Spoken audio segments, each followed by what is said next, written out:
Hello,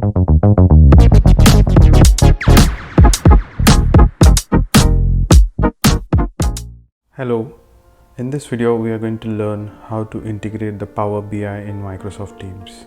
Open the Microsoft Teams, click on Apps, and in the Apps you have this search field where you can enter Power BI and it will show up all the Power BI options. So here you can see Power BI Microsoft Corporation.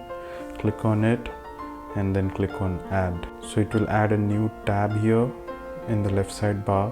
You can just click on it and pin it, so it will stay constant. Right now it's not showing any data or any information on this screen because I do not have a Power BI license, but if your organization do have a Power BI license, and it will automatically pop up the information that is there in your Power BI.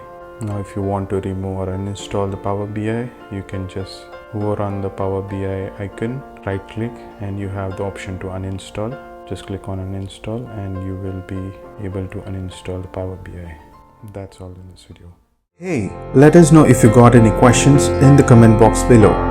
Thank you. And please do not forget to subscribe, like, and share the video. Cheers until the next time.